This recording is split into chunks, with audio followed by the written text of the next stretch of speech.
Olá pessoal, meu nome é Kleber Ribeiro, sou professor de Física e vamos começar a conversar acerca de um assunto fundamental no entendimento dessa grandeza que é excelente para você galgar ao longo do conhecimento. Muito bem, vamos falar sobre vetores. Mas nós vamos estudar física ou matemática? Aí você pode perguntar, o que é um vetor? Bom, para entender de fato o que é um vetor, vamos começar a falar de algumas grandezas. Definir o que é uma grandeza. Grandezas que podem ser escalares ou grandezas vetoriais. Muito bem, vamos falar sobre grandezas escalares. Aí você pode perguntar, o que é uma grandeza escalar?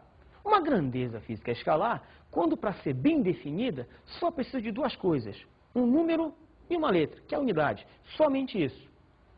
Ao passo que grandeza vetorial é diferente, além do número e da unidade, que é a letrazinha do lado, precisa também de orientação. O que vem a ser orientação? Orientação está sempre ligado ao saber para onde ir, o caminho a seguir, o sentido para onde caminhar. Para se entender melhor essa situação, vamos ver uma figura. Na figura seguinte, você percebe uma reta no espaço. Nesta reta no espaço, você tem uma direção. E como é que seria o sentido? Seria para um lado ou para o outro, da mesma reta. Vamos ver outro caso? Ou direção e vamos ver outro sentido, para um lado ou para o outro. Isso é orientação. Vamos ver o terceiro caso. Uma reta, sentido para um lado ou para o outro. Notem que cada uma dessas retas te dão uma orientação, te diz qual caminho seguir, para que lado caminhar. Isso sim é orientação. Ao passo que nós já sabemos o que é orientação, nós vamos começar a falar sobre grandezas físicas vetoriais, sobre o que é de fato uma grandeza vetorial. Então, vamos definir alguns elementos de uma grandeza vetorial. Direção. O que vem a ser a direção de um vetor? Você pode perguntar e pode logo perceber que direção está sempre ligado a uma reta no espaço.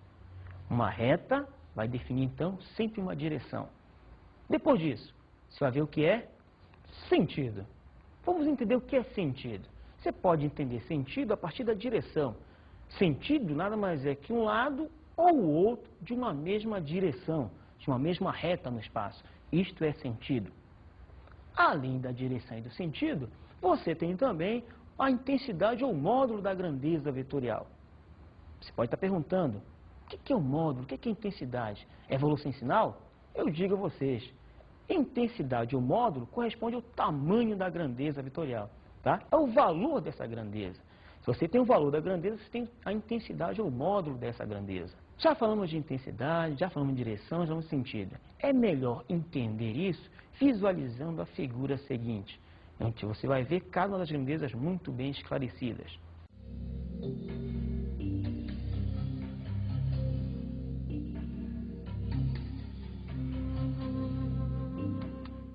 Nós já vimos, já enxergamos o que é um vetor, certo? Agora, vamos ver a representação gráfica de um vetor. Como é que você representa um vetor lá no papel quando você estiver resolvendo a tua questão? É muito simples.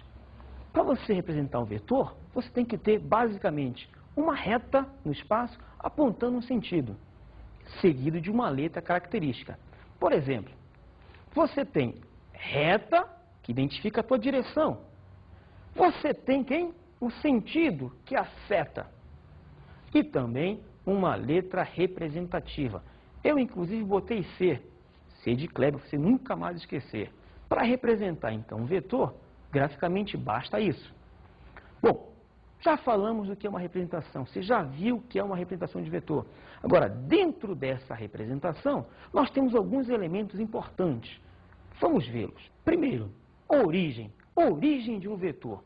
Vem a ser o quê? Como o próprio nome diz, origem é o começo, é o início da seta que representa o vetor. Então, seria o ponto O da nossa figura. Seguido também de quem? Você já viu a origem, agora vai ver a extremidade do vetor. O próprio nome diz, extremidade é a parte final dele. Seria o ponto P da nossa figura. Vamos observá-la. Então você tem a origem e vai passar a ter também a extremidade, que é o ponto P da figura. Você conhece a origem, conhece a extremidade, que é o final. Você já conhece os elementos importantes de um vetor. Agora que você já conhece o vetor, vamos fazer uma classificação especial. Por que essa classificação? Porque como o vetor é um armamento matemático, certas operações precisam ser feitas. E para se fazer as operações, precisa de algumas características. Vamos às representações especiais. Você tem, primeiro, vetores unitários. O que vem a ser um vetor unitário? Um vetor é unitário quando o tamanho dele é de uma unidade apenas. Agora, nem todo vetor unitário interessa para a gente. Os que mais interessam são os vetores I, J, K. Que vetores são esses? Essa deve ser a tua pergunta. E eu te respondo. Os vetores I, J e K são os vetores que estão ligados aos três eixos de orientação: altura, largura e comprimento. As três dimensões. Quando você conhece esses três vetores, você consegue representar qualquer vetor, como na figura seguinte. Observem. I sempre no sentido da orientação X. K sempre no sentido da orientação Z. Por último, J na direção, no sentido do eixo Y. Com isso, você pode representar qualquer vetor com esses três. Muito bem. Já vimos vetores, bastante vetores. Agora vamos ver uma outra classificação, que são os vetores simétricos. Como é que você entende o que é um vetor simétrico? Bom, simétricos são quando eles são contrários. Observe a figura. Está aí o vetor C. Esse vetor tem o seu simétrico, que seria quem? O vetor menos C. Percebam, notem que eles são paralelos, mantêm a mesma direção. Eles têm o mesmo tamanho, logo devem ter a mesma intensidade. Por último, tem sentidos contrários. Observe as setas que são opostas. Por isso aparece menos C e aparece C, para indicar que um é contrário ao outro. Aí você pergunta, bom, então um é negativo, o outro é positivo? Não, não necessariamente. Esse menos é só para indicar o quê? Que um é contrário ao outro, e apenas isso. Só que um é contrário ao outro. Vamos ver outro exemplo. Observe o vetor menos A. Botei especificamente menos A, para que você não associe a mais e a menos. Agora vamos ver o simétrico dele? Seria o vetor A. A para cima, menos A para baixo. Não é menos A porque está para baixo, não é isso. É menos A porque é contrário ao vetor A. Já que conhecemos o vetor como um todo, vamos entender um pouco mais da sua álgebra, da álgebra vetorial, que consiste em operações com vetores. Ei, pode-se somar vetores? Vamos ver algumas delas. Vamos começar com a operação de soma, que pode ser feita de duas formas. Começando então pela regra da linha poligonal, que consiste em quê? Bom, como o próprio nome diz, linha poligonal. Você vai descrever, vai desenhar um polígono. Só que esse polígono é formado pelos vetores. Os lados são os vetores. E você tem uma maneira de fazê-lo. Você vai botando vetor após vetor, um em seguida do outro, ligando sempre a origem com a extremidade, o final com o início de cada vetor.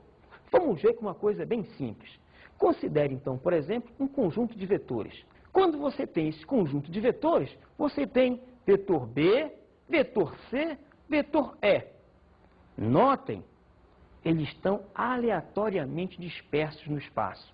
Aleatoriamente mesmo, sem uma ordem propriamente dita. O que você vai fazer então? Para somar pela linha poligonal, você vai tomar um dos vetores e então colocar um após o outro, como indicado agora. Vamos ver. Tomemos o vetor B. Notem, origem e extremidade. Vamos ao próximo vetor. Vetor C. Vejam, colei a origem do C na extremidade do B. Notem que eu escolhi aleatoriamente tanto B quanto C. Seguido, então, temos o vetor E. Muito bem. Percebam, B, C, E. Isso está formando uma figura. Para fechar a figura, aí vai precisar de quem? Do que nós chamamos de vetor resultante, o vetor soma. Que seria quem?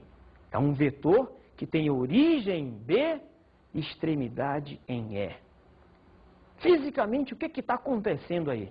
Eu posso tirar B, C e E, isto mesmo, tirar os três vetores e colocar apenas um que é o vetor soma. Eu quero dizer então que a